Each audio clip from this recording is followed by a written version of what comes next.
Welcome back after the break. और viewers, जब हम ख़वातीन की बात करते हैं तो ख़वातीन हमेशा से अपनी ब्यूटी को लेकर बहुत ज़्यादा कॉन्शियस रहती हैं, और ब्यूटी के साथ साथ अब तो हेयर के भी इतने ट्रीटमेंट्स जो हैं वो अवेलेबल हैं। अच्छा, एक शौक़ जो मुझे पर्सनली भी है कि बाल जो हैं वो बहुत ज़्यादा स्ट्रेट लगें, सिल्की लगें, स्मूथ लगें, तो उसके लिए ऑब्वियसली डिफरेंट ट्रीटमेंट्स अवेलेबल हैं। एक वो वक्त था जो आज से कई साल पहले आया था, जब रिबॉन्डिंग नई नई स्टार्ट हुई थी और बड़ा खुशी होती थी। मैंने भी रिबॉन्डिंग करवाई, लेकिन उसके बाद रियलाइज़ हुआ कि इससे बाल तो बहुत डैमेज हो जाते हैं। आप जितने मर्ज़ी अच्छे प्रोडक्ट्स इस्तेमाल कर लें, लेकिन डैमेज लाज़मी होता है। अच्छा, फिर उसके बाद आया एक्सटेंसो, फिर उसके बाद आया ये, अब आप इसको केराटिन की अगर हम बात करें, या इसके साथ-साथ रिलैक्सिंग ट्रीटमेंट। तो आज हमने ये बात करनी है कि अगर आप अपने बालों को सिल्की, स्मूथ, शाइनी बनाना चाहते हैं, तो कौन सा ऐसा ट्रीटमेंट करवाया जाए जो आपके बालों को ये लुक भी दे, but at the same time आपके बाल जो हैं वो डैमेज भी ना हो। और ये जो मैंने अभी जिन ट्रीटमेंट्स की बात की है, इनमें कौन सा ट्रीटमेंट करवाना चाहिए, किन बालों के लिए कौन सी चीज़ जो है वो ज़्यादा सूटेबल रहेगी या नहीं रहेगी, इस पर आज हमने बात करनी है। हमारे साथ hair expert, hair stylist, makeup artist Adeel Rana इस वक्त शो में मौजूद हैं। Adi, thank you so much for joining us in our show. सबसे पहले तो मैं रिबॉन्डिंग की बात करती हूँ। मेरे ख़्याल में मैंने आज से कोई 10 साल पहले रिबॉन्डिंग करवाई थी, लेकिन उसके बाद ऐसे लगा बाल जल गए हैं, बाल बहुत ज़्यादा डैमेज हो गए हैं, गिरने लग गए हैं। फिर उसके बाद लेटेस्ट टेक्निक्स और लेटेस्ट ट्रीटमेंट्स आने लग गए। सो अगर हमने बालों को अच्छा रखना है, सिल्की स्मूथ, तो कौन-सा ट्रीटमेंट बेस्ट है? बिस्मिल्लाहिर्रहमानिर्रहीम। रुखमा, आज मैं आपके व्यूअर्स को भी और आपकी भी वो कन्फ्यूजन दूर करूँगा जिसमें वो ख़ुद भी अपने लिए डिसीजन ले पाएँगे कि वेदर उन्हें ये ट्रीटमेंट लेना चाहिए या नहीं लेना चाहिए। वो सिर्फ सैलून प्रोफेशनल के ऊपर डिपेंडेंट नहीं होंगे। नॉर्मली होता ये है कि आप सैलून पे जाते हैं और वहाँ से कंसल्टेशन लेते हैं, और जो आपका प्रोफेशनल होता है वो अपनी मर्ज़ी और अपनी सूटेबिलिटी के अकॉर्डिंग जो है ना आपको रिकमेंड कर होता है। जनरली ऐसा होता है कि उसके दिमाग में कुछ और चल रहा होता है कि मेरे पास अवेलेबल प्रोडक्ट्स क्या हैं, हुँ, और मेरे पास ज़्यादा जो प्रॉफ़िट है किन प्रोडक्ट में से मैं इनकर कर पाऊँगी, हुँ, राइट? और इन सब चीज़ों को, टेक्निकल चीज़ों के बारे में हुँ, क्लाइंट को नहीं पता होता है। हुँ। तो आज मैं आपको रीबॉन्डिंग, रिलैक्सिंग, एक्सटेंसो और केराटिन के दरमियान में जो डिफरेंसेस हैं, वो भी डिटेल में गाइड कर दूँगा, हुँ, और कोशिश करूँगा कि थोड़े से टाइम के अंदर मैं इतना एजुकेट कर दूँ कि खुद से डिसीजन हम खुद से ले पाएँ कि वेदर मुझे ये ट्रीटमेंट लेना चाहिए या नहीं लेना चाहिए, और अगर मैं लेना चाहती हूँ, तो मुझे किन सर्कमस्टांसेस में, किन कंडीशंस के साथ लेना चाहिए, हुँ। राइट? तो सबसे पहले मैं आपको बताऊँ, रीबॉन्डिंग, रिलैक्सिंग और एक्सटेंसो, ये जो 3 सर्विसेज़ हैं, ये बिल्कुल एक ही जैसी प्रोडक्ट पर मुश्तमिल हैं।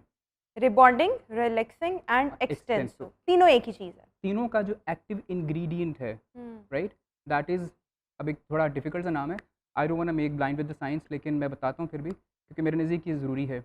उसमें जो एक्टिव इंग्रीडिएंट है, दैट इज़ अमोनियम थायोग्लाइकोलेट। ये केमिकल का नाम है, अच्छा, ठीक है। जो बालों को डायलेट करता है या बालों के बॉन्ड्स को ब्रेक करता है। हुँ, अब डिफ़रेंस क्या है? 2 मेजर डिफरेंसेस हैं। जैसे मैंने बोला कि ये एक ही प्रोडक्ट है, लेकिन इसमें फिर भी 2 डिफरेंसेस हैं। नंबर 1, ब्रांड नेम डिफरेंट हैं। हुँ, डिफरेंट कंपनीज़, दुनिया के मल्टीपल रीजन्स के अंदर मल्टीपल डिफरेंट कंपनीज़ ने अपने ब्रांड नेम के साथ इसको इंट्रोड्यूस करवाया हुआ है, नंबर 1। नंबर 2, जो वहाँ के लोगों की जेनेटिक फ्रीक्वेंसी है, मतलब उनके जैसे बालों की हेयर टाइप है, उसके अकॉर्डिंग ही इन्होंने इसको इतना डाइल्यूट या स्ट्रेंथन करके प्रोडक्ट बना के मार्केट में दिया हुआ है। मतलब अमोनियम थाइग्लाइकोलेट को, उसकी जो कंसंट्रेशन है, वो डिफ़र करके डिफरेंट ब्रांड नेम के साथ लॉन्च किया हुआ है। ठीक है। जैसे अब मैं, जो एक्सटेंसो है, मैं आपको स्ट्रेंथ वाइज़ बताता हूँ। हुँ, सबसे हाईएस्ट स्ट्रेंथ होती है रिलैक्सिंग की। अच्छा, कंसंट्रेशन वाइज़ अमोनियम थाइग्लाइकोलेट की जो कंसंट्रेशन सबसे तो ज़्यादा इसका होती है। मतलब वो मोर डैमेजिंग है? नहीं, मैं डैमेजिंग के बारे में आपको बाद में आऊँगा। ठीक है, पहले ठीक मैं है। एजुकेट करना चाहूँगा कि एक्चुअली रिबॉन्डिंग, रिलैक्सिंग, एक्सटेंसो और केराटिन स्पेशली फ़र्क क्या है? इसमें फ़र्क क्या है। ठीक है। फिर जो डैमेजेज़ हैं आपको वो पूरी तरह समझ में आ जाएँगे। हुँ, सबसे ज़्यादा जो कंसंट्रेशन है वो है आपकी रिलैक्सिंग के अंदर। हुँ, सेकंड नंबर पे जो कंसंट्रेशन है, वो है आपकी रीबॉन्डिंग के अंदर, ठीक है। और सबसे कम जो कंसंट्रेशन है, वो है आपकी रिलैक्सिंग के अंदर, हुँ, राइट? जैसा कि जैसे जो आप देखें कि जो एक्सटेंसो है, वो लॉरियल की है, हुँ, और वो कोल्ड क्लाइमेटिक रीजन के लिए डेवलप हुई है। ठीक मतलब है, कि जो सर्द इलाके हैं, लॉरियल जो प्रोडक्ट है, जो ब्रांड है, वो उन इलाकों के लिए डेवलप हुआ हुआ है। ठीक है। हमारे हॉट क्लाइमेटिक रीजन के लिए उनकी हेयर प्रोडक्ट्स वैसे डेवलप नहीं हुई। ठीक है। हमारे पास जो पाकिस्तान में या इंडिया में जो मोस्टली प्रोडक्ट्स आती हैं वो इम्पोर्ट होके आती हैं या फिर स्मगल होके आती हैं, हुँ, हुँ। तो फिर वो एक्चुअली वो हमारे जो जो यहाँ के लोगों की जेनेटिक फ्रीक्वेंसी है और जो यहाँ पर क्लाइमेटिक रीजन है इसके लिए डेवलप ही नहीं हुई है। ठीक है। यही वजह है कि बहुत से क्लाइंट्स से भी कंप्लेन करते हैं कि जो एक्सटेंसिव करने से मेरे बालों का वेव रिमूव नहीं हुआ, हुँ, क्योंकि हमारे यहाँ पे जो एशियन हेयर हैं वो ज़्यादा कंसंट्रेटेड होते हैं। हुँ, वो ज़्यादा रेजिस्टेंट होते हैं। हमारी जो सबसे आउटर लेयर है क्यूटिकल, वो क्यूटिकुलर रैप ज़्यादा होते हैं, तो वो रिस्पॉन्ड नहीं कर पाते उस प्रोडक्ट को। हुँ, जबकि कोल्ड क्लाइमेटिक रीजन के जो बाल हैं वो फाइन होते हैं, पतले होते हैं, डेंसिटी लो होती है, और वैसे भी वहाँ की जो वुमेन है वो हेयर कलर बहुत ज़्यादा करती हैं, केमिकल एक्सपोजर बहुत ज़्यादा करती हैं बालों के अंदर, तो उनके बाल बहुत ज़्यादा रिस्पॉन्सिव होते हैं, या हम अपनी टेक्निकल टर्म में इसको कहते हैं कि वो पोरोसिटी लेवल उनका हाई होता है। हुँ।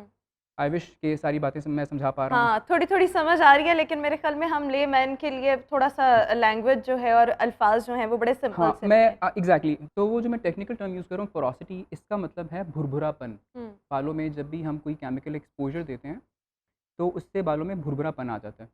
तो उस भुरभुरेपन को हम अपनी टर्म में या इंटरनेशनल टर्म में पोरोसिटी लेवल कहते हैं, पोरोसिटी लेवल। अच्छा, तो मैं बात कर रहा था कि रिलैक्सिंग के अंदर सबसे कम कंसंट्रेशन होती है अमोनियम थायोग्लाइकोलेट की, ठीक है। राइट?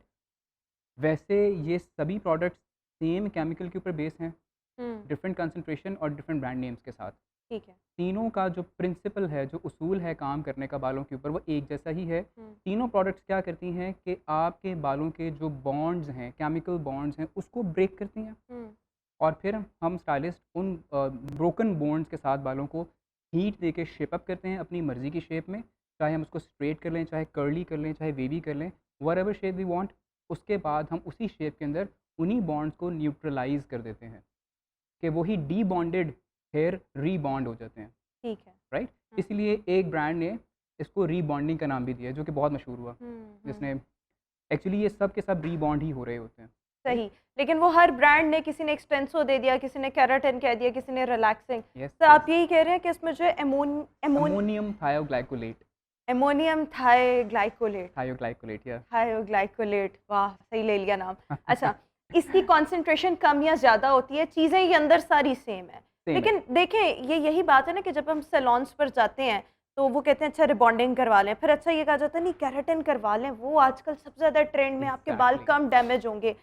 लेकिन ये अब हम कैसे असेस करें? इतना ऑनेस्ट हमारे साथ कोई कैसे हो सकता है? तो फिर खुद को थोड़ा-सा एजुकेट करना पड़ेगा। इतने ऑनेस्ट सिर्फ़ आप अपने साथ हो सकते हैं, हाँ। राइट?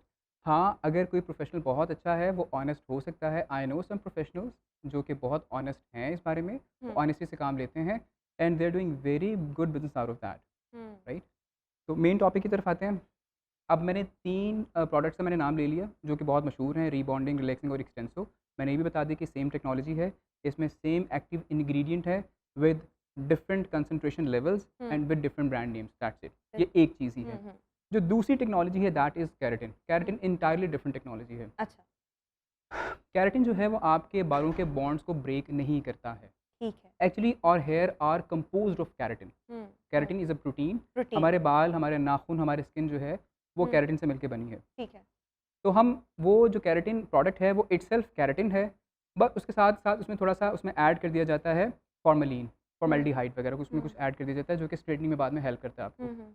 तो केराटिन से केराटिन से आपके बालों में डैमेजेस आने के चांसेस नहीं होते, बल्कि चांसेस ज़्यादा ये होते हैं कि आपके बालों को रिपेयर करेगा। लेकिन देखिए ये चांसेस है ना, चांसेस पर बेस कर रहा है, यानी इट्स अ, नॉट 100% और इवन इट्स नॉट 99%।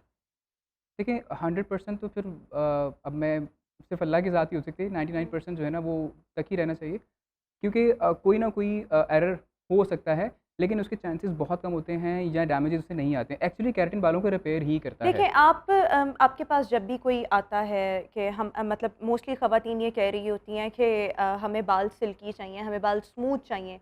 तो आप अब रिकमेंड क्या करते हैं? ये जो मैंने रिबॉन्डिंग की बात की, इसका ट्रेंड आज आज से 8, 9, 10 साल पहले बहुत था। अब वाक़ई फिर आहिस्ता-आहिस्ता लोग एक्सटेंसो की तरफ आए, लेकिन वो आपने कहा कि वो चीज़ें सेम ही हैं, बस नाम तब्दील कर दिए, कॉन्सन्ट्रेशन चेंज कर दी। लेकिन राइट नाउ कोई आपके पास आए और ये डिमांड लेके आए कि हमें सिल्की स्मूथ बाल चाहिए, तो what would you generally recommend or normally recommend? Now here comes the second part of this education. पहले मैंने बता दिया कि ये 2 डिफरेंट टेक्नोलॉजीज़ हैं। अब हम बात करते हैं बाल डैमेज कैसे होते हैं, हुँ, राइट? जो पहली टेक्नोलॉजी है अमोनियम थायोग्लाइकोलेट वाली रिबॉन्डिंग, ब्लेकिंग और एक्सटेंसो, ये हमारे पास जितनी लेंथ के अंदर एक मर्तबा हमने ट्रीटमेंट कर लिया है, उतनी लेंथ के ऊपर दोबारा इसका केमिकल एक्सपोज़र नहीं आना चाहिए। अच्छा। जैसे आपने लेट्स से आपके 12 इंचेस के लेंथ है आपके बालों की, आपने उसमें रिबॉन्डिंग, रिलैक्सिंग और एक्सटेंसो करवा ली, राइट? आप आफ्टर 6 मंथ्स आपके पास 6 सेंटीमीटर या 5 सेंटीमीटर आपके पास बाल और नए रीग्रो कर चुके हैं, जो कि नेचुरली वेवी होंगे, जो आपके इनहेरिटेड टेंडेंसी है। तो उस 5 इंच के बालों के 5 सेंटीमीटर के बालों के अंदर आप सिर्फ़ उतने बालों में एक्सपोज़र देंगे प्रोडक्ट का। और अगर आप दोबारा वो जो पहले वाले बाल कर लिए थे, तो येस, वो ख़राब हो जाएँगे। वो फिर डैमेज होंगे। तो ये तो फिर करने वाले की भी तो टेक्नीक है ना इसमें। यही तो प्रॉब्लम है कि करने वालों को बेचारों को नहीं पता है। हुँ। दे डोंट हैव सच लेकिन एजुकेशन। देखें, जब मैं खुद अपनी रिबॉन्डिंग की बात करती हूँ या हम सैलून्स वगैरह पर जाएँ और वहाँ पर रिबॉन्डिंग हो रही होती है, इतने हेवी स्ट्रेटनर्स और फुल हीट रख के, आप देखें कि हम नॉर्मली बालों को इतनी हीट मिले तो बाल डैमेज होते हैं। तो क्या वो हीट जो उस टाइम मिल रही होती है रिबॉन्डिंग या एक्सटेंशो में, क्या वो हमारे बालों को डैमेज नहीं कर रही होती? नहीं, वो हीट बालों को डैमेज नहीं करती है, क्योंकि हमारे बाल जो हैं बहुत टफ़ हैं। वो इतनी हीट को टॉलरेट करते हैं, तभी तो बाल सर पे रहते हैं। मेजर जो यहाँ पर एग्जैक्टली है, क्योंकि जितनी भी आपने लेट्स से हमने 220 डिग्री सेंटीग्रेड हमें चाहिए होता है, और हमें मल्टीपल रेपिटेशन काउंट चाहिए होते हैं बालों के ऊपर आफ्टर केमिकल एक्सपोजर, हुँ। राइट? तो उस हीट से बाल डैमेज नहीं होते। एक्चुअली बाल डैमेज होते हैं ओवर केमिकल एक्सपोजर से, ओवर एक्सपोजर की वजह से। अगर हमने ऑलरेडी ट्रीटेड हेयर के ऊपर हमने दोबारा से रीअप्लाई कर दिया प्रोडक्ट को, तो हमारे बाल डैमेज होंगे।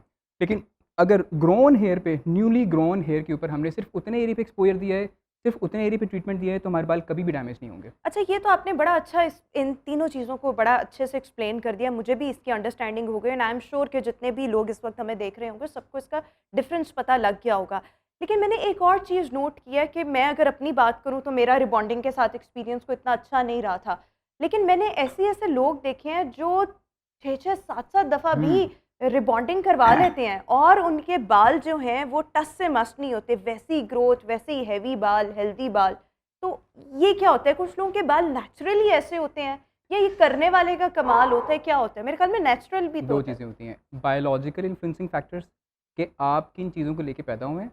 बायोलॉजिकल इन्फ्लुएंसिंग फैक्टर्स, इन्फ्लुएंस का मतलब असरअंदाज होना, फैक्टर्स मतलब वो वजूहात जो असरअंदाज होती हैं आपके ट्रीटमेंट के रिजल्ट्स के ऊपर। फॉर एग्जांपल, किसी के बाल फाइन है, किसी के कॉर्ड्स हैं, किसी के वेवी हैं, कर्ली हैं, फिर उसके बाद पोरोसिटी लेवल हाई लो होता है, या इलास्टिसिटी लेवल जो बालों का वो हाई लो होता है। तो मल्टीपल इसमें वेरिएशन और फैक्टर्स हैं, जो कि आपके एक्चुअली प्रोफेशनल ने जज करके ड्यूरिंग कंसल्टेशन उसने डिसीजन लेना होता है। तो उसके ऊपर बहुत ज़्यादा डिपेंड कर रहा होता है, नंबर वन। नंबर टू, हमारी जो फीमेल्स हैं ना, वो घर में बहुत एक्सपेरिमेंट्स करती हैं, हुँ। राइट?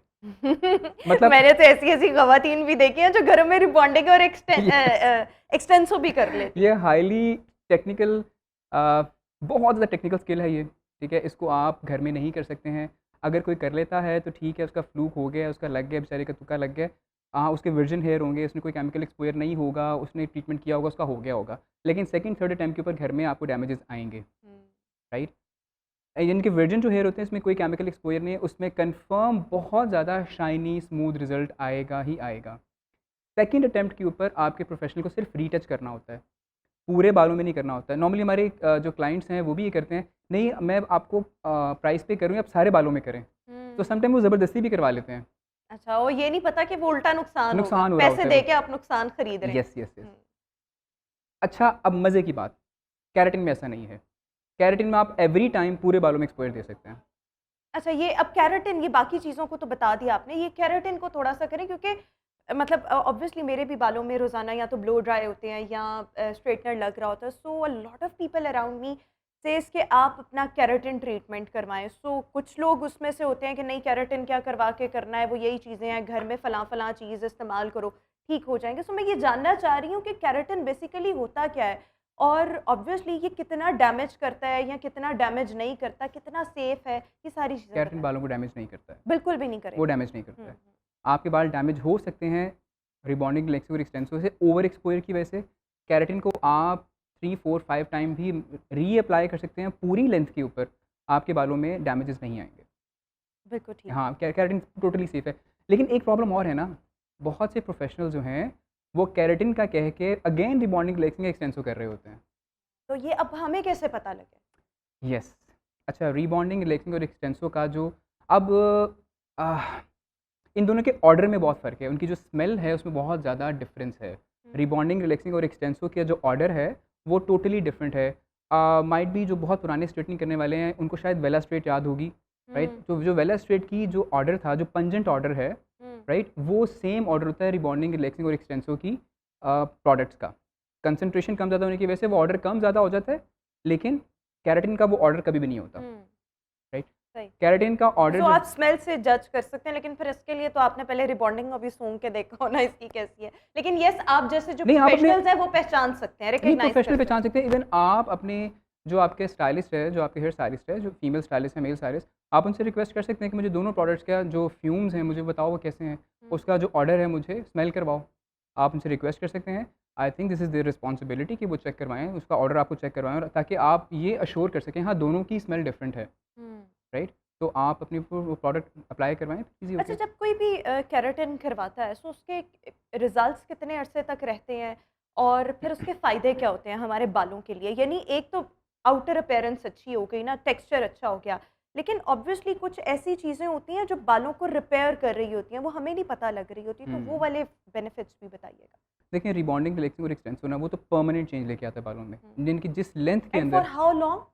वो परमानेंट मीन्स परमानेंट। परमानेंट का मतलब फॉरएवर नहीं है, फॉरएवर का मतलब होगा कि आपके न्यू ग्रोन हेयर भी स्ट्रेट राइज़ हो रहेंगे, ऐसा नहीं होता। अवेलेबल लेंथ में जिसमें ट्रीटमेंट हुआ है, उसमें परमानेंट चेंज होता है, उसमें दोबारा वेव नहीं आता है। कभी भी ज़िंदगी में नहीं नहीं, आएगा, नहीं, वो लेकिन जो कट-कट के रूट खत्म से होते बाल हैं। निकलेंगे वो आपके वैसे ऑब्वियसली ही वो होंगे, जो आपके नेचुरल नेचुरल आपके आपके हो निकल रहते हैं। ठीक होंगे। लेकिन केराटिन का टेन्योर कम होता है, हुँ, मैक्सिमम 4, 5, 6 मंथ्स मैक्स, इससे ज़्यादा नहीं। क्योंकि केराटिन जो है वो वॉश अवे होता है बालों में से। हुँ, जो हम सल्फेट्स होते हैं हमारे शैम्पूज़ में, हमारे साबुन सोप्स के अंदर, जो कि झाग लेदर प्रोड्यूस करते हैं, हुँ, वो सल्फेट्स आपके केराटिन को वॉश अवे करते हैं। हुँ। अगर आपने केराटिन को ज़्यादा देर तक चलाना है तो फिर आप सल्फेट फ्री शैम्पूज़ यूज़ करें। अच्छा, ये मार्केट में अब वैसे वो आप ईज़िली अपने अवेलेबल हैं। क्लाइंट्स को बता रहे होते हैं बिल्कुल, ये हम उनको गाइड करते हैं कि आपने कि sulphate free shampoo post use करना केयर है। इसकी क्या है? हाँ, अच्छा, नो, हमारी पॉलिसी नहीं है प्रोडक्ट को रिपेयर। सेल करना, हाँ, हाँ। तो हम क्लाइंट को सिर्फ गाइड कर देते हैं ताकि वो किसी भी कॉस्मेटिक स्टोर से जाके परचेज़ कर लें। हुँ। लेकिन इसके साथ-साथ ये देखें कि ये रिपेयर इसमें बाल हो रहे होते हैं कि ये कहा जाता है कि जी आपके बालों को प्रोटीन ट्रीटमेंट मिल रहा है, सो येस आपके बाल जो हैं वो रिपेयर भी हो रहे हैं। यस, बाल रिपेयर होते हैं। ये जो केराटिन ट्रीटमेंट जितने भी हैं, वो सभी आपको कम ज़्यादा रिपेयरिंग इफ़ेक्ट देते हैं। हुँ। ये फ़ॉर श्योर है बालों में। अच्छा देखिए, और अभी अगर हम मार्केट में जाएँ या अच्छे डिपार्टमेंटल स्टोर्स में जाएँ, आपको वहाँ पर केराटिन वाले शैम्पूज़ भी मिलेंगे और कुछ के ऊपर लिखा होता है कि फुल स्ट्रेट आपको हेयर मिलेंगे। आपके हो जाएँगे बाल इस तरह से, या कुछ मास्क इस तरह से अवेलेबल होते हैं। मुझे ऐसी चीज़ों का बड़ा शौक है, मैं इतने महँगे-महँगे ब्रांड्स भी लाकर देखे, कोई 1% भी फ़र्क नहीं पड़ता है, वो तो बस ऐसे है कि आपकी साइकी के साथ खेला जाता है। तो यस। इसको भी थोड़ा-सा बताएँ कि ये जो केराटिन वाले शैम्पू या मास्क होते हैं, वो कोई फ़र्क नहीं डालते, आप पैसे ज़ाया कर रहे होते हैं। अब देखिए, आपने अपना पर्सनल एक्सपीरियंस शेयर कर लिया, हाँ। और ऐसा ही एक्चुअली शैम्पू से एक्सपेक्टेशन ज़्यादा रखना समझदारी नहीं है। Shampoo is just a cleanser, वो बालों को सिर्फ क्लेंज़ करने के लिए होता है, हुँ, राइट?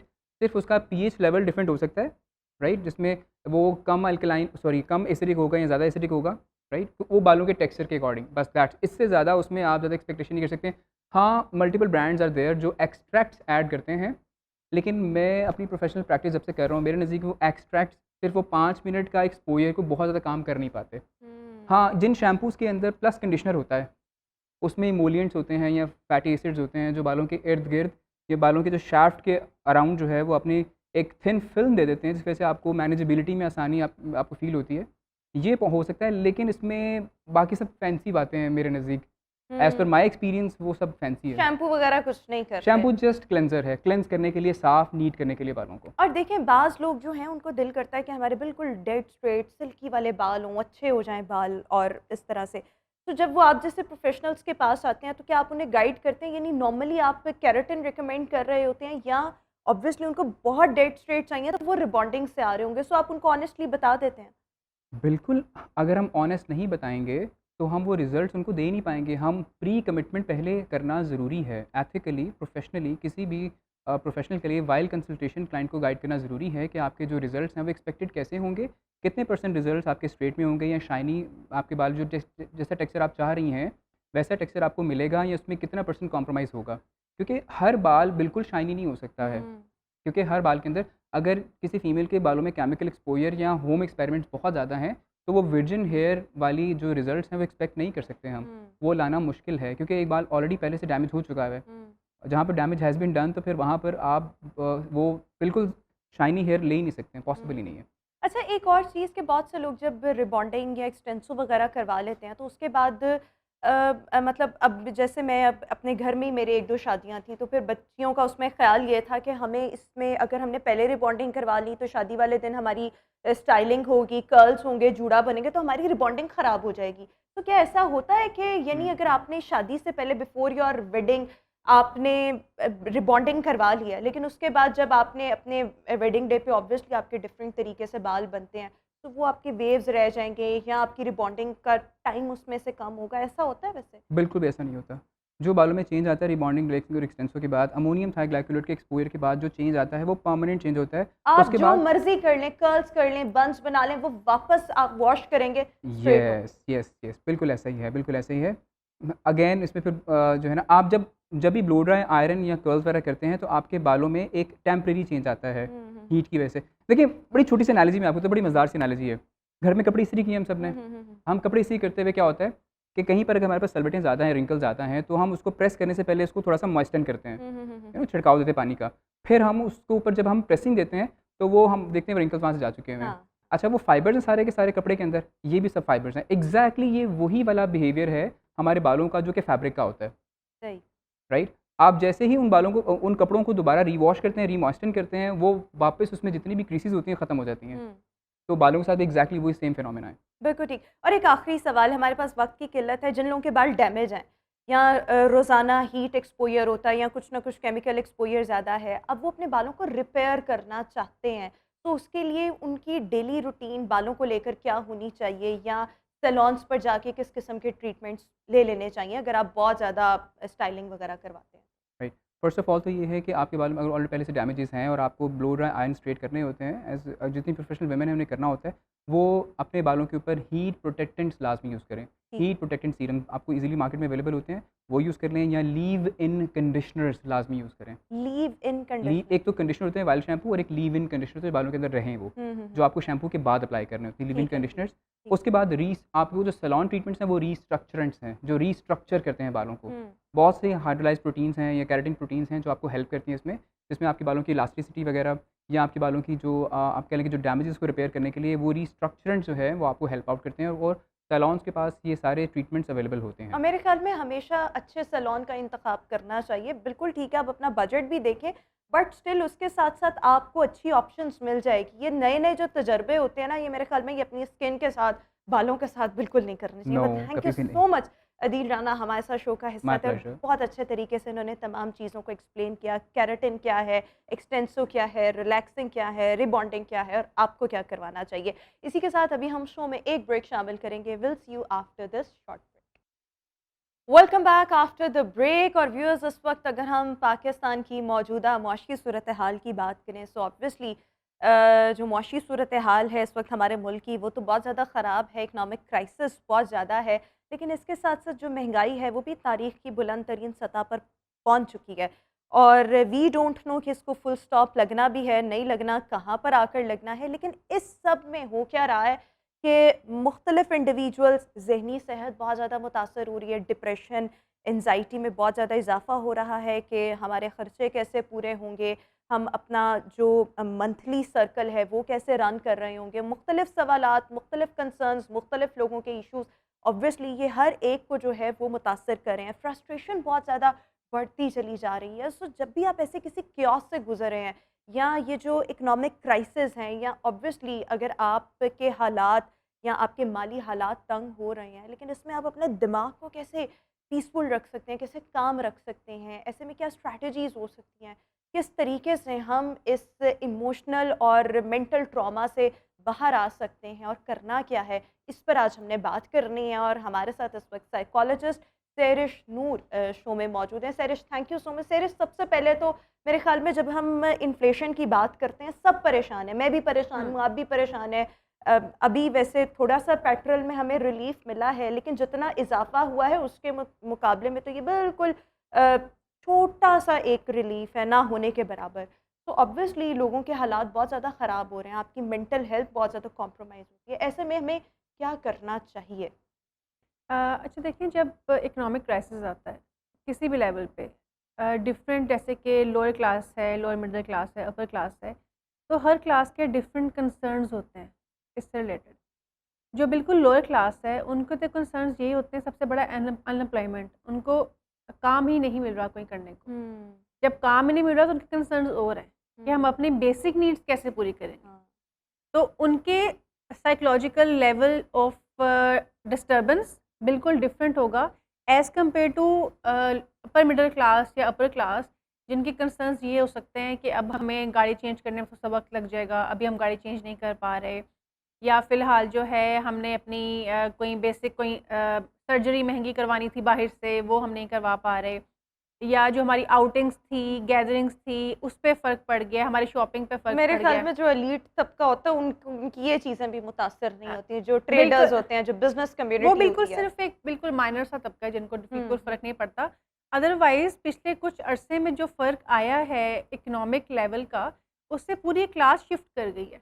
यानी कि जो आपकी मिडिल क्लास था वो वो रिड्यूस हो गया बिल्कुल है और ऑब्वियसली उसमें लोग कम हुए हैं और वो वो लोअर मिडिल क्लास पॉवर्टी में में आ शिफ्ट कर गए गए हैं। हैं। हाँ। और जो बिल्कुल लोग स्टेबल थे, मैंने अपने सामने देखे हैं ऐसे घर जो लोग बिल्कुल इंडिपेंडेंट थे और काम कर रहे थे, उनके रोज़गार चल रहे थे, लोअर मिडिल क्लास और लोअर क्लास। उनको अब लोगों के सामने मांगना पड़ रहा है, कहना पड़ रहा है शर्मिंदगी के साथ कि हमारे खर्चे पूरे नहीं हो रहे। तो ऐसे में जो पहला असर पड़ता है दिमाग पे, वो तो सेल्फ डाउट का शिकार हो जाते हैं लोग कि क्या हम वाकई कुछ नहीं कर सकते, क्या हम अपनी ज़रूरियात को पूरा नहीं कर पाएंगे, क्या हम फैमिली रन नहीं कर पाएंगे, क्या हम अपने बिल्स पे नहीं कर पाएंगे। सबसे बड़ा जो इशू आ रहा है, एक तो बिल्स का आ रहा है, इलेक्ट्रिसिटी बिल्स का, और दूसरा पेट्रोल प्राइसेस का। तो इसको लेके लोग बहुत ज़्यादा डिस्टर्ब हो रहे हैं। ज़ाहिर है ये वो चीज़ें हैं जिनको हम कंट्रोल नहीं कर सकते। पहली चीज़ जो इस ऐसे हालात में हमें समझनी होती है कि हालात हमेशा एक से नहीं रहते, कभी बहुत लो लेवल हो जाता है, बट अगर हालात ना बदलें तो आपकी कंडीशंस, आपकी मेंटल कंडीशन, आपकी फ़िज़िकल कंडीशन, आपकी इकोनॉमिक कंडीशन बदल सकती हैं, जिसकी वजह से अगर आप एक मंथ नहीं कर पाए तो हो सकता है उससे नेक्स्ट मंथ आप डबल कर पाएँ। लेकिन जब इंसान उसकी वजह से सेल्फ डाउट में चला जाता है, उसकी सेल्फ इस्टीम ही डिटेरिएट कर जाती है कि वो नहीं कर पाएगा, तो जो वो करने के काबिल होता है, जो वो कर रहा होता है, उस पे भी फोकस नहीं कर पाता, ठीक। जिससे उसकी इकोनॉमिक कंडीशन मज़ीद ख़राब हो जाती है। और ये एक साइकिल की फॉर्म में इकोनॉमिक तो ख़राब हो जाती है, लेकिन आपकी मेंटल हेल्थ, अगर मेरे ख्याल में जो लोग हाँ, जिन लोग के असाब मजबूत होते हैं, जो अपने दिमाग पर, अपनी सोचों पर काबू रखें और वो फिर अपनी कोई ना कोई स्ट्रैटेजी बनाते हैं बिल्कुल, कि अच्छा ये हालात आ गए, इनसे निकलना कैसे है, बिल्कुल इसके लिए सॉल्यूशंस क्या, वो ज़्यादा कामयाब होते हैं। ओवर थिंकर्स जो होते हैं, ऑब्वियसली फिर आप अपना प्रेजेंट भी ख़राब कर रहे होते हैं, इकोनॉमिक क्राइसिस तो है, ज़हनी सेहत भी ख़राब है, जो आपने करना है आप वो भी नहीं कर पाते। बिल्कुल ऐसे ही है। जैसे कि एक इंटरनेशनल रिसर्च है कि जो बच्चे ऐसी फैमिली में ग्रो करते हैं जहाँ पे फाइनेंशियल क्राइसिस, पॉवर्टी है, उनकी कॉग्निटिव फंक्शनिंग, उनकी मेंटल फंक्शनिंग, उनकी emotional stability as compared to एक बच्चा जिसने एक स्टेबल फैमिली में ग्रो किया है, उससे फ़र्क होती है। यानी कि there is a very clear difference between एक इकोनॉमिक स्टेबल फैमिली और इकोनॉमिक अनस्टेबल फैमिली। बिल्कुल ठीक हो उसमें गया। फ़र्क आता है, बट कुछ फैक्टर्स को हम उसमें कंट्रोल कर सकते हैं। सही। तो अच्छा, हम वो जो फैक्टर्स कंट्रोल करने वाली बात है, हमारे हाथ में उस वक्त क्या है? ठीक है, हमारे पास जो पैसा है वो हमारे हाथ में नहीं है और हो सकता है उस वक्त हमारी ज़रूरियात जो हैं वो मतलब हमारी ज़रूरियात, ऑब्वियसली पैसे कम हैं लेकिन हमारी ज़रूरियात ज़्यादा हैं। फैक्टर्स को कैसे कंट्रोल किया जा सकता है? पहले तो अपनी सोचों पर काबू रखना है और फिर स्ट्रैटेजी कैसे बनाई जाए? देखिए, सबसे जो इम्पोर्टेंट है ना, उसमें आपकी एक तो स्ट्रेस मैनेजमेंट होनी चाहिए। Stress management, problem solving skills और आपकी प्लानिंग स्किल्स, ये तीनों इम्पॉर्टेंट हैं ऐसे हालात में सर्वाइव करने के लिए।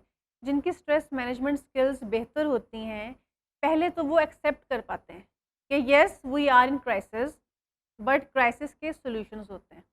जिसकी स्ट्रेस मैनेजमेंट स्किल्स नहीं है, वो उस ऐसे हालात में कोलैप्स कर जाएगा, क्योंकि हम देख रहे हैं लोग जा रहे हैं सुसाइड की तरफ ड्यू टू इकोनॉमिक क्राइसिस। इस लेवल से इकोनॉमिक क्राइसिस आके कि लोग सुसाइड कर रहे हैं। देखिए, सुसाइड तो सोल्यूशन ज़ाहिर है नहीं है, वो सिर्फ एक एस्केप है। हराम मौत। आपकी फैमिली वहीं की वहीं रह जाएगी। आप खुद आपकी दुनिया से चले जाएंगे लेकिन ऑब्वियसली वो फिर इकोनॉमिक क्राइसिस, हाँ, आपकी फैमिली को सफ़र करना पड़ेगा। आप मतलब एक तो ऑलरेडी एक प्रॉब्लम है ना, फिर आपके ना होने से फिर ये गम, ऑब्वियसली ये चीज़ें बिल्कुल जो हैं उनकी वो नहीं सफरिंग्स भूलती, मज़ीद बढ़ बढ़ जाएंगी। लेकिन इंसान इस लेवल तक आता क्यों है? ज़ाहिर है उसको जब लगता है मैनेज नहीं कर पाता अपना स्ट्रेस। हेल्पलेसनेस हाँ। हेल्पलेसनेस की एक एक्सट्रीम पे जब पहुंचता है और उसको लगता है देयर इज़ नो सॉल्यूशन, तब वो इस लेवल पे आता है। पहली बात तो जो समझनी है कि there is nothing in this world जिसका कोई सॉल्यूशन नहीं है। Hmm. There are solution. Sometime stress management skills ना होने की वजह से, समटाइम प्रॉब्लम सॉल्विंग स्किल्स ना होने की वजह से, और समटाइम्स आप जो प्लानिंग करते हैं फ्यूचर को लेके उसकी स्किल्स ना होने की वजह से आप डिप्रेशन, एंजाइटी और in the long run suicide की तरफ जाते हैं। पहला जो काम करना है आपने, शेयरिंग इज़ वेरी इंपॉर्टेंट। हुँ। आप जब शेयर करते हैं अपने फ्रेंड्स से, अपने घर वालों से, अपने पेरेंट्स से, अपने सिबलिंग्स से, तो आपको वहीं से काफ़ी सोल्यूशन मिल जाता है। और आप एक तो वेंट बिल्कुल, करते हैं, वेंट आउट करना। वेंट आपकी आउट जो कर रहे हैं। इमोशनल फीलिंग्स, इमोशंस एक्सट्रीम पे जा रहे हैं जिसकी वज़ह से आप परफ़ॉर्म नहीं कर पा रहे। इमोशंस जब नेगेटिव इमोशंस एक्सट्रीम पे जाते हैं तो आपकी परफ़ॉर्मेंस कम हो जाती है। हुँ। जैसे मैंने बताया कि एक साइकिल चलता है। आपकी इकोनॉमिक कंडीशन ख़राब है, आपकी मेंटल फंक्शनिंग ख़राब होगी, मेंटल फंक्शनिंग ख़राब हुई, उससे इकोनॉमिक कंडीशन मज़ीद ख़राब होगी, हुँ। और ये साइकिल चलता रहता है। हुँ। इससे हमने इसमें से एक साइकिल को तो एक जगह पे तोड़ना है। हुँ। हम तोड़ेंगे तभी दूसरी कंडीशन को इम्प्रूव कर और सकेंगे। हमारे यहाँ पर मैं थोड़ा-सा एक ऐड करना चाहूँगी, ये समझा जाता है कि जो मर्द है ना, वो अपने पे सह जाएँगे, उनको तो शायद वेंट आउट करने की ज़रूरत ही नहीं है। वो इतने मज़बूत हैं, वो पता नहीं दिन भर बाहर क्या-क्या फ़ेस करते हैं, अगर वो घर आके कोई डिस्कस कर रहे होंगे, तो वो ख़वातीन उसको पर्सनल ले जाती हैं। मेरे ख़्याल में हस्बैंड्स को भी या घर के मर्दों को भी एक ब्रीदिंग स्पेस देनी चाहिए, बिल्कुल। उनको भी सुनना चाहिए। बजाय इसके कि औरतें पूरा-पूरा दिन घर पर रहती हैं और जब ख़ावंद आए, तो आप अपना वेंट आउट शुरू कर दें, उनको भी सुनें कि इकोनॉमिक क्राइसिस उनके क्या देखिए हैं, बिल्कुल, मुआशी ये हालात किस हाँ, तरह से उनके रोज़गार को ये मुतासिर चीज़ें कर रहे आजकल हैं। ख़वातीन ने समझनी है। हुँ। हम जो देख रहे हैं, जो ज़्यादा सफ़र कर रहे हैं लोग, क्योंकि फैमिली का जो अर्निंग पर्सन है मोस्टली वो मेल है। हुँ। आजकल फीमेल्स बहुत ज़्यादा कर रही हैं, साथ मिल के चल रही हैं, लेकिन फिर भी ज़्यादातर पॉपुलेशन जो पाकिस्तान की है, उसमें मेल जो अर्निंग फ़िगर है मेल्स होते हैं, बिल्कुल। और सारा प्रेशर उन पे आ रहा होता है। हुँ। फीमेल्स उस लेवल तक उस बात को नहीं समझ पाती। सो मेरे ख्याल में एक खातून का यहाँ पे किरदार ये बनता है कि she must be a very good listener. Hmm, आपकी मॉरल सपोर्ट, आपकी ढाल होनी चाहिए, ढारस बनना चाहिए। हाँ। लेकिन इसके साथ-साथ आपने जिस तरह से कहा कुछ फैक्टर्स, और वो फिर हम डिस्कस कर रहे थे कि आपने किस तरीके से इसको मैनेज करना है। सबसे पहले तो आपने वेंट आउट कर लिया, बिल्कुल, किसी ना किसी से शेयर कर हाँ, लिया, whosoever is close to you. What are the बिल्कुल। रेस्ट ऑफ द स्टेप्स देखिए दैट आर पहला, मैंडेटरी टू टेक? हाँ, सबसे पहला जो है वो एक्सेप्टेंस है कि ठीक है ये इश्यू है। सेकंड है कि आपने शेयरिंग की, आपने पॉसिबल सॉल्यूशन देखने हैं ना। फॉर प्रॉब्लम सॉल्विंग स्किल्स के लिए you will identify the problem कि हुँ। मसला कहाँ पे आ रहा है, मसला क्या है। एक तो खुद ये एक्सेप्ट करना कि अच्छा शायद मेरी थोड़ी-सी प्रॉब्लम सॉल्विंग वीक है, मैं खुद से सॉल्यूशंस नहीं ढूँढ पाता। इसके लिए वो अपने किसी क्लोज़ फ्रेंड से पहले तो सिर्फ वेंटिंग है, आप वेंट आउट कर रहे हैं, अपना जो इमोशनल बिल्डअप हो गया है उसको निकाल रहे हैं। उसके बाद आप पॉसिबल सॉल्यूशन आइडेंटिफाई करने के लिए हुँ। 3 और 4 सॉल्यूशंस, हुँ। There can be multiple solution, it can be one solution कि घर में कोई और मेंबर जिसके पास डिग्री है, एजुकेशन है, वो अर्न नहीं कर रहा था, पहले ज़रूरत नहीं थी, वो अर्न करना स्टार्ट कर सकता है। हुँ। क्योंकि आजकल वो हालात नहीं हैं कि घर में एक मेंबर अर्न करे और बाकी सब चल सकें, और वो सारा प्रेशर उस एक मेंबर पे ही आ रहा होता है। हुँ। तो पॉसिबल सॉल्यूशन ये भी हो सकते हैं कि वही मेंबर जो है वो एक सेकंड स्टार्ट कर दे, अपने एक्स्ट्रा जो उसके स्किल्स थी वो यूटिलाइज़ करे, और उस स्किल्स को यूटिलाइज़ करते हुए कोई होम बेस्ड कोई अदर काम जो है वो शुरू कर दे। सेकंड, अपने घर में किसी और को जो है वो इन्वॉल्व करे। थर्ड, जिस तरह से उसके अंदर स्ट्रेस बिल्डअप हो रही है, उससे रेलिवेंट जो भी लोग हैं, चाहे वो आपके ऑफ़िस में हैं, चाहे वो आपके घर में हैं, चाहे वो आपकी फैमिली हैं, चाहे वो आपके फ्रेंड्स हैं, उनसे कम्युनिकेट करना सीखें। हुँ। हुँ। कम्युनिकेट करेंगे, आप उनको बताएँगे कि ये टास्क मुझे दिया जाता है, ये मुझसे नहीं, मैं नहीं कर पा रहा, या ये मेरी उससे ज़्यादा है, या ओवरटाइम कर रहे हैं और उसको उसके मुताबिक पे नहीं किया जा रहा। तो ये बातें वो डायरेक्टली कम्युनिकेट करें। हुँ। इसके थ्रू आपकी पहले तो स्ट्रेस मैनेजमेंट होगी, हुँ। देन आपकी प्रॉब्लम आइडेंटिफाई होंगी और प्रॉब्लम सॉल्विंग स्टार्ट होगी। हुँ। उसके बाद आप प्लानिंग कर सकते हैं। हुँ। आपने एक अरेंज कर लिया कि अच्छा ये प्रॉब्लम है, ये इसके पॉसिबल 1, 2, 3, 4 सॉल्यूशंस हैं, अब मैंने इसको एग्जीक्यूट कैसे करना है। अच्छा, मैं यहाँ पर ना एक चीज़ थोड़ी-सी कोट करना चाहूँगी। अक्सर लोग ये कहते हैं कि अगर हम बहुत ज़्यादा सेवियर डिप्रेशन, मेरे ख़्याल में अर्ली स्टेजेस हों, तो जैसे एक साइकोलॉजिस्ट काउंसलिंग वग़ैरह से हुँ, ठीक कर देती हैं, या ऑब्वियसली आपको तवातर के साथ सेशंस वग़ैरह लेने पड़ते हैं। फिर एक वो भी स्टेज आती है जहाँ पर साइकियाट्रिस्ट और साइकोलॉजिस्ट दोनों पैरेलल साइड बिल्कुल। बाय साइड काम करते हैं, तो फिर एक पेशेंट को बेहतर किया जा सकता है। लेकिन बहुत से लोग ऐसे होते हैं जब वो डीप डिप्रेशन में होते हैं तो वो आगे से कह रहे होते हैं कि नहीं हमने मेडिसिन का इस्तेमाल नहीं करना, हमें ये हो जाएगा वो हो जाएगा। या मैं मतलब एक दो ऐसे लोगों को जानती हूँ जो जिन पर बहुत ज़्यादा कर्ज था और वो उसकी वजह से बहुत डिप्रेशन में थे और वो इतना सवेयर डिप्रेशन था कि उनको उन्होंने जब डॉक्टर से डिस्कस किया कि ये, तो डॉक्टर ने उसको मेडिसिन लिख कर दी, तो उनका आगे से रिस्पॉन्स ये था कि ये आपकी मेडिसिन हमारा डिप्रेशन दूर नहीं कर सकती। डॉक्टर ने कहा कि ये तुम्हें सलाहियत देगी बिल्कुल कि ऐसे जब ही है। तुम काम हो जाओ, पीसफुल हो जाओ, तो तुम वेज ढूंढो कि तुमने बिल्कुल, अपना कर्ज हाँ, कैसे उतारना है। ये बिल्कुल, मेडिसिन तुम्हारा कर्ज नहीं हाँ, उतार सकती, लेकिन ये तुम्हें सॉल्यूशंस, बिल्कुल ऑब्वियसली ऐसे ही तुम्हारा है। ब्रेन काम होगा, तुम सोचोगे। तो ये चीजें इसलिए होती हैं कि आपका जो हाँ, ब्रेन है वो नॉर्मल फंक्शनिंग पर आए, जैसा आप कि मैंने इस बताया ना काबिल कि हो, आप मेंटली जब नहीं है, मेंटली आप प्रॉपर फोकस नहीं कर पा रहे, तो आप कुछ भी नहीं कर सकते। आप कुछ भी नहीं कर पाएंगे। तो उसके लिए ज़रूरी होता है कि पहले तो आप मेंटली एक्टिव हो ना। अगर आपका फोकस इस हद तक ख़राब हो गया है कि आप सुसाइड का सोच रहे हैं, आपको अपनी लाइफ बुरी लग रही है, आपको तो अंधेरे नजर आ रहे हैं, तो ये आपको बिल्कुल हाँ, होपलेस हैं आप बिल्कुल, बिल्कुल। तो ये इंडिकेट करता है कि आपको उस वक़्त प्रोफ़ेशनल हेल्प की ज़रूरत हम्म, है। अनफॉर्चुनेटली जो पिछले कुछ टाइम में हुआ है कि पेशेंट्स ज़्यादा बढ़ रहे हैं, लेकिन उनकी काउंसलिंग और साइकियाट्रिस्ट के पास आना कम हो रहा है ड्यू टू इकोनॉमिक क्राइसिस। कि उनको लगता है कि ये भी हम पर बर्डन होगा, हम इस डॉक्टर के पास जाएंगे कि बिल्कुल, हमें पता नहीं क्या कि प्रेस्क्राइब हम कर देगा, एक-एक कितनी के दफा जिस जाना टाइम होगा। पे हमारे घर के बेसिक खर्चे पूरे नहीं हो रहे, तो वो समझते हैं ये एक लग्ज़री है, साइकोलॉजिस्ट के पास बट इट्स जाना। Not a luxury, I yes, think अगर आपकी मेंटल हेल्थ अच्छी है फिर आप कुछ भी कर सकते कुछ हैं। भी कर जिस सकता इंसान है। का ज़हन ठीक काम कर रहा है वो अपने लिए 10 सॉल्यूशंस निकाल बिल्कुल, लेगा। बिल्कुल अगर ऐसे ही है। 10 प्रॉब्लम्स आ गए, 10 प्रॉब्लम्स के 8 सॉल्यूशंस तो आप निकाल ही सकते हैं ना, अगर तो आप ये मेंटली ठीक हैं। आइडेंटिफ़ाई करना कि मेंटल हेल्थ, आपका फ़ोकस कर पाना, आपका देख पाना कि मसले कहाँ-कहाँ पे हैं, आपके अल्टरनेटिव सॉल्यूशंस देख पाना, ये बहुत इम्पोर्टेंट है। अगर आप नहीं कर पा रहे और सिर्फ़ अंदर ही अंदर, मर्द तो समझता है कि मैं किसी फ़ीमेल से शेयर नहीं कर सकता या ये समझेगी नहीं। पहले तो ये कि आप ट्राई तो करें। हो सकता है कि आपकी वाइफ़ से ही आपको सपोर्ट मिल जाए। हम्म। हो सकता है कि आपकी वाइफ़ ने डिफरेंट सेविंग्स की और हों। बाज़ औक़ात ऐसे होता है कि आपको कोई पुश कर देता है कि बिल्कुल, आप ये कर सकते हैं, आप बिल्कुल। निकल आएँगे इस स्पेस से। वो जो अल्फ़ाज़ होते हैं वही आपका कॉन्फिडेंस और सेल्फ एस्टीम इतनी अप कर देते हैं कि आप रिलैक्स हो जाते हैं। तो मेरे ख़्याल में ये दूसरों के अल्फ़ाज़ जो हैं वो भी हम पर बहुत ज़्यादा असर बिल्कुल, डालते देखिए हैं। अल्फ़ाज़ जो है वो वज़न रखते हैं, अल्फ़ाज़ जो है वो ज़िंदगी बदलने की ताकत रखते हैं और हम उसको बहुत लाइट लेते हैं। अक्सर हम एग्ज़ाम्पल इसलिए देते हैं कि आप अक्सर जब हर्ट होते हैं या तकलीफ़ में होते हैं या जब उस लेवल तक पहुँचते हैं आप, तो अक्सर आपको अल्फ़ाज़ ने ही तकलीफ़ दी हुई होती है। हुँ। आप अल्फ़ाज़ के तकलीफ़ से ही आप उस लेवल तक पहुँचते हैं कि आपको लगता है कि मैं कुछ नहीं कर सकता। हो सकता है कि आपके बॉस ने आपको ये कहा हो, आपके पेरेंट्स ने आपको ये कहा हो, सिर्फ़ कहा है, वो वर्ड्स हैं।